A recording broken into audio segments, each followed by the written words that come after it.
What if a single meeting between two leaders could change the destiny of a man and the spread of an entire message? What if pressure, politics, and truth all collide in one courtroom moment that sets history in motion? And what if the story of Paul's trial is not just about a man on trial, but about a mission that cannot be stopped? In Acts 25, verse 13 to 27, the story continues. Paul remains in Caesarea under Roman custody, but the situation surrounding him is about to shift once again. King Agrippa and his sister Bernice arrive in Caesarea to pay a visit to Governor Festus. This is not just a casual visit. In the ancient world, these meetings between rulers often carried political weight, influence, and strategic importance.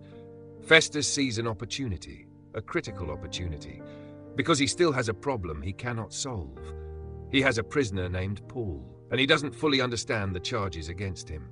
Festus is new in his role. He inherited this case from his predecessor Felix, but unlike the Jewish leaders, Festus cannot find any valid reason to keep Paul in prison. Yet Paul has appealed to Caesar. This means Festus must send him to Rome. But here is the issue.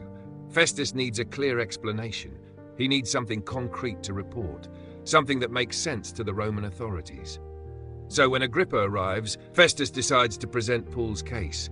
He explains everything: the accusations, the trial, the confusion, the tension between Roman law and Jewish religious conflict. Festus admits something important. He says that the case involved questions about Jewish religion and about a certain Jesus who had died but whom Paul claims is alive. This is the core of the issue. The entire controversy centers around this one claim. Jesus is alive, and that changes everything. Festus then tells Agrippa that when Paul appeared before him, he was not sure what to do with the case. He wanted to send Paul to Jerusalem, but Paul appealed to Caesar. Now Festus has no choice but to send him to Rome. But before doing that, he wants something more. He wants clarity. So he asks Agrippa if he would be willing to hear Paul. Agrippa agrees. And now the stage is set. The next day, King Agrippa and Bernice enter the courtroom with great pomp and ceremony. They are accompanied by military commanders and prominent men of the city. This is a high-level gathering, important figures, powerful leaders, and in the center of it all, Paul, a man in chains.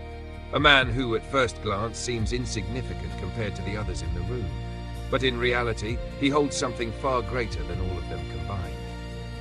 Truth. Festus introduces Paul to the group. He explains that this is the man the Jewish leaders demanded to be executed. But he also explains that he found nothing deserving of death. However, Paul appealed to Caesar. And now Festus has a problem. He doesn't have a specific charge to send along with Paul to Rome. So he has brought the case before Agrippa to gain insight, to get clarity, to determine what to write. Because in Roman law, sending a prisoner without charges could create serious issues. Then Agrippa speaks directly to Paul. You have permission to speak for yourself. And at that moment, everything becomes quiet. All eyes turn toward Paul. This is not just a casual defense, this is a moment of testimony. Paul raises his hand and begins his defense. He speaks with confidence, with clarity, and with purpose. He starts by acknowledging Agrippa's knowledge of Jewish customs and controversies. Then he begins to tell his story, his past, his transformation, and his mission. He explains that he once lived as a strict Pharisee. He was deeply devoted to the Jewish law, so devoted that he persecuted followers of Jesus. He even imprisoned them. He believed he was doing the right thing. He believed he was defending the faith.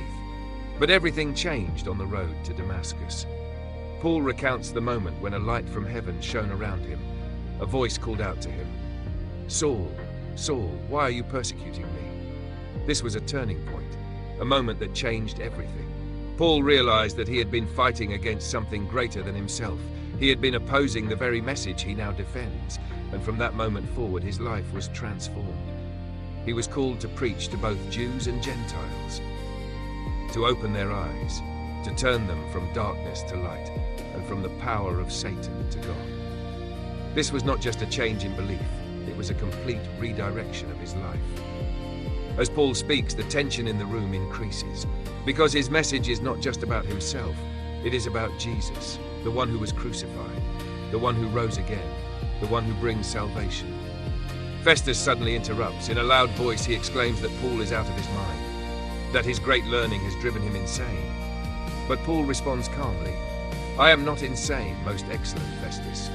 He continues by explaining that what he is saying is true and reasonable. Then he turns to Agrippa. He speaks directly to him. And this is where the moment becomes deeply personal. Paul asks Agrippa if he believes the prophets. And then he answers his own question, "I know that you do believe." Agrippa feels the pressure. He responds, "Do you think that in such a short time you can persuade me to be a Christian?"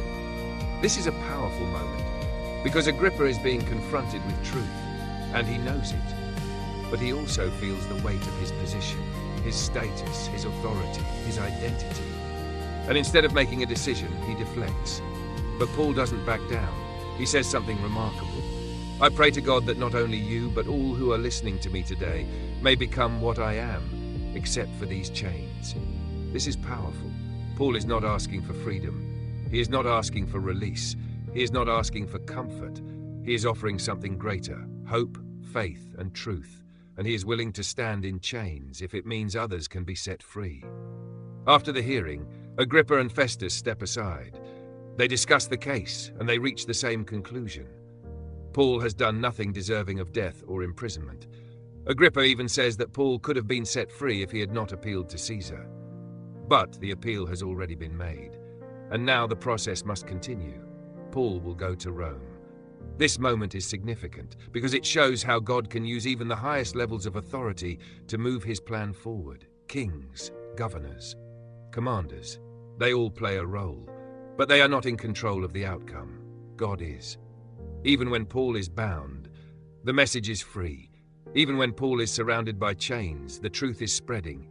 Even when the situation looks uncertain, God is directing every step. This is the power of the gospel. It cannot be stopped by pressure. It cannot be silenced by opposition. It cannot be contained by human systems. It moves through them, it works within them, and it transforms lives through them. So what does this mean for you? It means that even in moments where you feel overlooked, God is still working. Even when you feel like your voice is small, God can use it. Even when you face opposition, truth still stands. Paul didn't need a crowd to validate his mission. He didn't need approval from powerful leaders. He only needed to be faithful, and that is what carried him forward. So if you are in a season of pressure, keep going. If you are in a moment of uncertainty, stay faithful. And if you feel like your situation is out of your control, remember this: God is still in control. And just like Paul, your story may be leading somewhere greater than you can see. Thank you for watching this video. If this message encouraged you, don't forget to like, follow the channel, and share this video with someone who needs to hear this today.